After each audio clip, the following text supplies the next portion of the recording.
en exclusiva. Justamente las 6 de la mañana con 58 minutos y ahora saludo con mucho gusto a Juan Manuel Estrada. Él es presidente de la Fundación FIND, Asociación Civil. ¿Qué tal? ¿Cómo está, Juan? Muy buenos días y gracias por tomar la llamada. Alejandro, buenos días. Maestra, buenos días. ¿Cómo Muy está? buenos días. Muchísimas gracias. Muy bien. Pues primeramente platíquenos qué es la Fundación FIND. Sí, la Fundación FIND es una organización que se dedica a buscar personas desaparecidas, principalmente menores de edad. Combatimos la pornografía, la prostitución infantil y la trata de personas. Somos la única organización fuera del Distrito Federal que participa activamente en la Comisión Intersecretarial de Trata de Personas con un lugar. Es la Fundación Nacional de Niños Robados y Desaparecidos, ¿verdad? Es correcto. Bueno, recientemente también usted recibió el Premio Nacional de Derechos Humanos 2014. Platíquenos a qué se debió, cuál es el mérito para poder recibir este premio. Sí, así es. Nosotros presentamos una carpeta con todo nuestro trabajo, un trabajo de 15 años, un trabajo donde resaltan temas importantes como el tráfico de menores de México hacia Irlanda, de México hacia Estados Unidos, de México hacia Canadá y algunos lugares de Italia. También fuimos los que presentamos la denuncia en el caso del albergue de Mama Rosa y tenemos otros casos que hemos resuelto. Pusimos al descubierto la primera red de pornografía y prostitución infantil en América Latina. Bien, Juan Manuel, también a usted pues tiene este merecimiento, pero también se le menciona como que es una persona polémica, que se basa excesivamente en la ley, que incluso busca que los niños que fueron violentados en algún hogar regresen a ese hogar. ¿Qué tan cierto es esto? Mira, creo que vivimos en un Estado de Derecho y el Estado de Derecho por sí debe de respetarse. Si una madre tiene el derecho sobre su hijo, la pobreza no significa no significa que sea pecado, no significa Claro. que sea delito. Entonces, nosotros nos apegamos a un Estado de Derecho. Hoy es como está la situación del país. Creo que debemos de canalizar todo hacia un Estado de Derecho. Sin embargo, bueno, pues hay casos en donde la violencia es ejercida pues por los mismos padres. ¿Cómo regresar a un niño que fue violentado en su hogar? ¿Ustedes en qué se basan o qué tiene que demostrar el padre o la madre de familia o el padrastro para que le regresen y busquen pues regresar al niño o a la niña a su hogar? Nunca hemos regresado a un niño que ha sido violentado a su hogar. Hemos regresado menores que su familia han peleado por él, menores que por distintas situaciones llegaron a albergues y que sin tomar en cuenta a la familia, esos menores se les cambió el nombre, fueron dados en adopción y bueno, nosotros son los únicos casos que peleamos. No peleamos menores donde son violentados, donde son vejados, no, al contrario, somos la única organización que ha metido a la cárcel a 3 directores de albergues que abusaban sexualmente de los menores. Pero entonces, bueno, estos casos que usted menciona, ¿cómo es que la autoridad retira a esos niños de su hogar? ¿A qué se debe? ¿Cuál fue la causa? Mira, muchas veces la mayoría de los casos eran porque los menores no estaban registrados, eran menores que aparentemente no tenían registro porque los papás no tenían dinero para pagárselos. Entonces son los casos en los que nosotros hemos intervenido. Okay, o sea, eso es considerado un elemento de peso como para quitar a un niño, sacar a un niño de su hogar.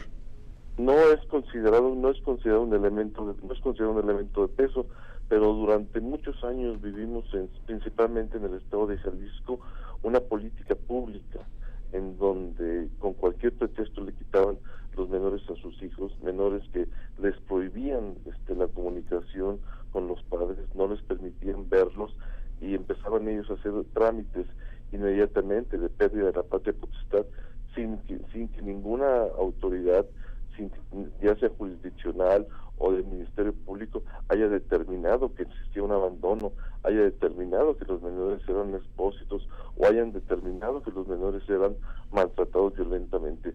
Muchas veces las madres de familia, por necesidad, tienen que salir a trabajar. Muchas veces este tipo de mujeres son madres solteras que por necesidad tienen que dejar a sus hijos en sus cuartos porque no tienen quien se los cuide y tienen que salir a buscar el pan para sus hijos. Entonces, el que una madre salga a trabajar, el que una madre tenga que dejar a sus hijos en su casa, no es delito. Ingeniero, le saluda Gabriela Rey, buenos días por compartir este tiempo. Este premio que usted ha recibido de Derechos Humanos 2014, pues no es el primero. Usted en esta organización ya se han logrado otros reconocimientos por la Embajada de Canadá, por Consulado de Estados Unidos, por el Consulado de Guatemala, por la Embajada de España, 15 años ya trabajando. ¿Cómo opera, ingeniero, la organización? ¿Cómo inicia un trabajo de investigación? ¿Cuánta gente trabaja en FIND? No, nosotros no tenemos trabajadores. Somos una organización que no recibe donativos. Somos una organización que trabaja con recursos propios de las y de los colaboradores y las de los colaboradores de la fundación. Tenemos muchos años trabajando. Nadie puede decirnos que nos ha dado un 5 para nuestra manutención. Esa es una de los principales de nuestras principales metas en la que hemos señalado, que la asistencia social debe ser asistencia social, en que los que estamos dando y en los que estamos apoyando todo a este tipo de familias no se lucre con cobrándoles dinero o pidiéndoles dinero. Efectivamente, hemos recuperado menores en Canadá. Pusimos nosotros al descubierto una red de 6 jovencitos, de 6 niños que fueron llevados de Tijuana a Canadá, y iniciamos nosotros una batalla legal porque se diera a conocer cuál era el origen de esos menores. Lo mismo lo hicimos con el gobierno de Estados Unidos cuando se llevaron a un grupo de jovencitos y se puso al descubierto una red de trata de menores hacia Estados Unidos, principalmente hacia Nueva York. Y en ese sentido no contamos nosotros en ese tiempo con el apoyo de las autoridades. Tuvimos que luchar con nuestros propios recursos para saber cuál era el origen de esos jovencitos, de esos niños que se llevaron a Estados Unidos, de esas niñas que se llevaron a Estados Unidos, y que tanto el gobierno de Canadá como el gobierno de Estados Unidos defendió a sus ciudadanos, dejando sin oportunidad a los padres de familia que peleaban por sus hijos. Ingeniero, ¿cuáles son los datos respecto a la desaparición de niños? ¿Qué datos se tienen actualmente? ¿Qué tan grave es el asunto? Mira, hablar de datos es hablar de darte un número, decirte que existen 5,000, 6,000, 7,000 niños sería mentirte. No existen estadísticas reales en las que podamos señalar cuántos menores desaparecidos hay, cuántos menores son sustraídos. Nosotros no manejamos la sustracción de menores porque consideramos que ese es un problema entre padres, entre padres, y ese tipo de delitos no lo manejamos nosotros. Si hablamos también de personas desaparecidas, pues tenemos un registro nacional de personas desaparecidas que opera sin un reglamento. Entonces los datos que están ahí son datos también inconclusos. No hay una estadística real de personas desaparecidas en México. Con el decano de leyes que propuso el presidente hace unos días, creemos nosotros que vamos a empezar a contar con datos fidedignos. No sabemos en realidad cuántas personas desaparecidas hay. ¿Por qué? Porque muchas veces queda al arbitrio de las procuradurías, de las fiscalías, el manejo de las cifras, y por lo regular estas siempre tienden hacia la baja. Bien, sabe, usted me dice, bueno, no hay datos fidedignos al respecto. Sin embargo, si hay algunas estadísticas que me gustaría compartir con usted y que me diera su punto de vista.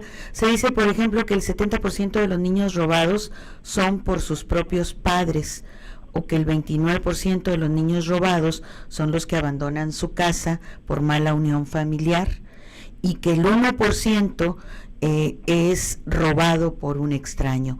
¿Usted qué opina sobre esto? Mira, la sustracción es el principal delito que se comete en México, cuando un padre o una madre por diferentes motivos se llevan a sus hijos. La sustracción, como te señalé hace un momento, es un problema entre parejas. Nosotros no tomamos los datos de sustracciones de menores como robo, porque es un conflicto eminentemente familiar.